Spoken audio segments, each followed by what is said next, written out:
Okay, today we're going to make burrito bowl.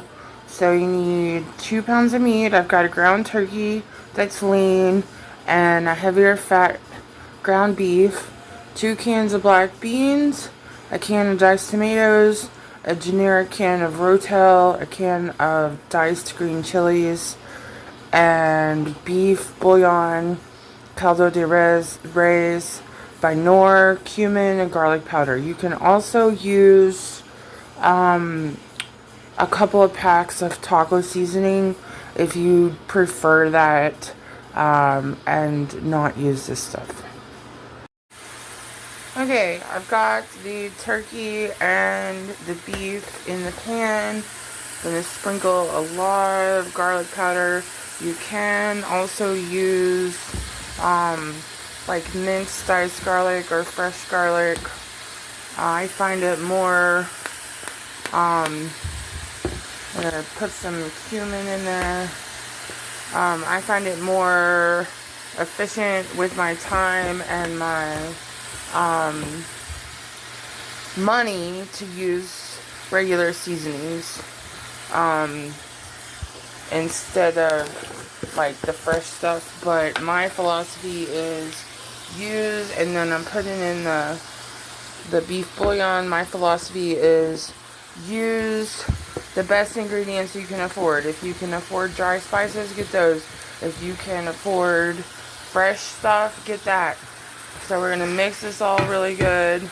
Sorry the camera's all over the place. I'm not really an influencer. I'm just a regular lady. So we're going to mix that up and let it cook. And then we'll add the other stuff. Okay, so this is cooking, getting brown.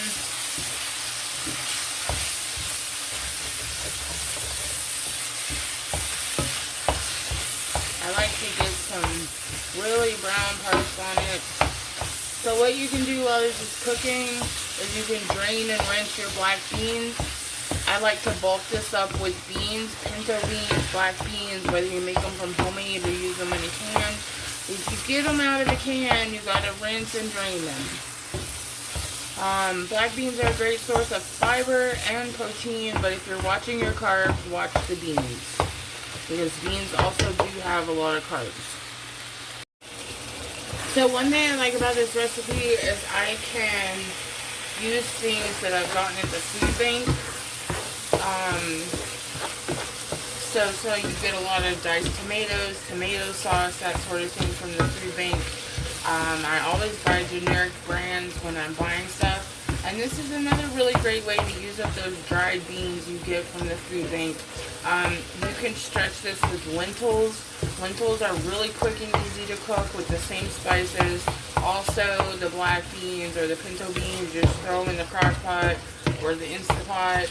And you can freeze the beans after they're cooked in portions that are appropriate for your cooking. Okay, this is what we've got going right now. It's been simmering about 10 minutes.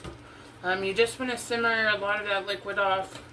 It will just absorb and simmer and concentrate the flavor. So this is what it looks like after it's been simmering. Okay, so this is what the burrito bowl looks like when it's done. You can serve it in a bowl with a tortilla, guacamole, sour cream, cheese, whatever you really want. Or you can eat it like this and it's just as good.